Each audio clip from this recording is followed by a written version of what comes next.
method.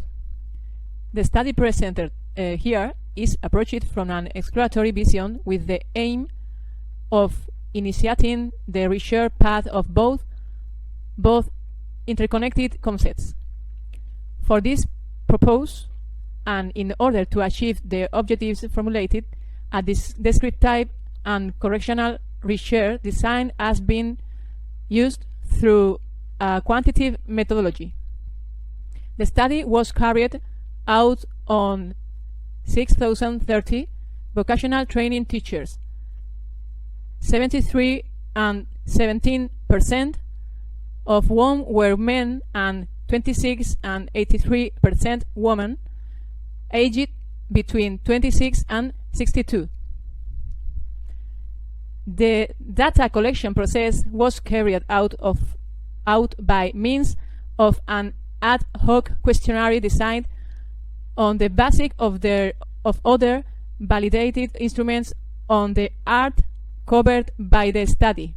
This questionnaire is made up of 66 questions, classified into 6 dimensions: socio-educational, information and information literacy, communication and collaboration, creation of digital context, security and problem solving, with a varied response format, Likert scale, closed choice, open opinion, and dichotomy.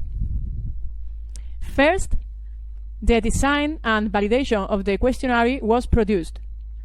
Once the instrument had been optimized, the sample was selected after consultation of the Ministry of Education and Vocational Training database. The questionnaire was sent by email to the different educational centers resulting from the sampling process. After the period, data extraction and preparation for analysis took place. The statistical treatment was carried out through the SPSS program. In the descriptive statistical display, the mean, the standard deviation, the Pearson's asymmetry coefficient, and the Fisher's pointing coefficient were used to determine the trend of the sample distribution. The comparison of variables has been carried out by means of the Pearson's chi-square test, complemented by Kramer's V and the contingency coefficient to determine the degree of strength of the association. Results of the 630 teachers, only 325 indicated that they did not make use of blended learning in the training processes. The rest, to varying degrees, did use it. The results obtained reveal competence deficiencies in the different areas of digital competence.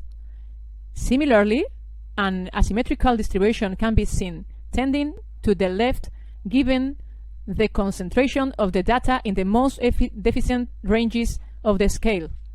The highest scores are found in the areas of information and information literacy and communication and collaboration of teachers.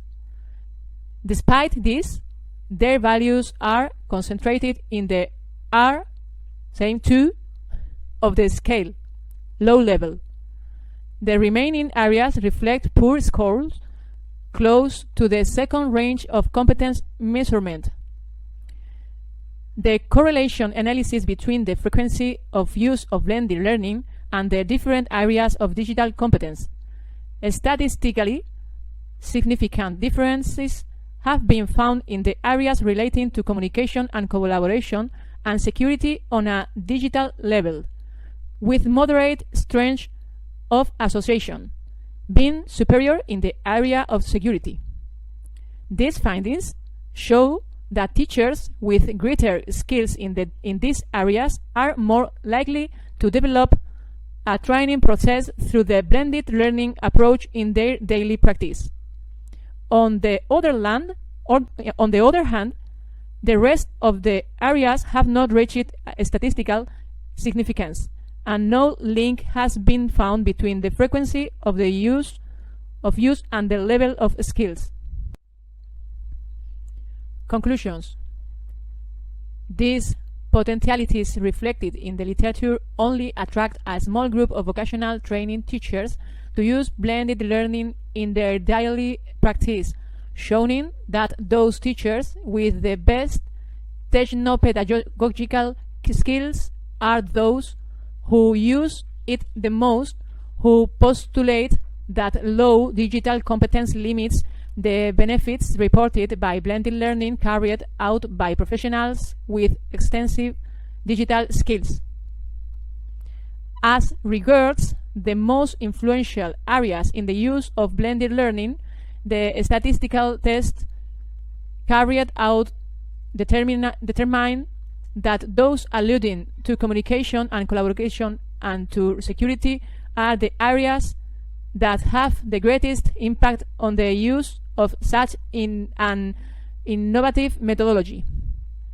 This study concludes that teachers in the vocational training stage do not have an optimum level of digital competence to carry out a teaching learning process using the blended learning approach, which is why the figure obtained from teachers who use it in their daily works is not remarkable, and therefore it is verified that the level of digital competence affects the use of such an innovative approach.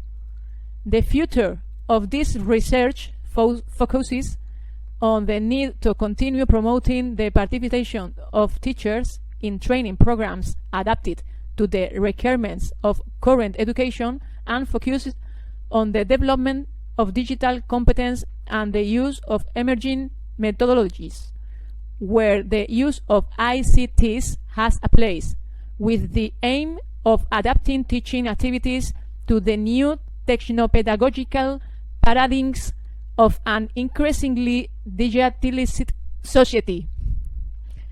As a future line of research, the aim is to analyze the influence to teachers' social labor variables such as gender, age, and teaching experience on the use of blended learning in the context of vocational training. Thank you so much for your attention.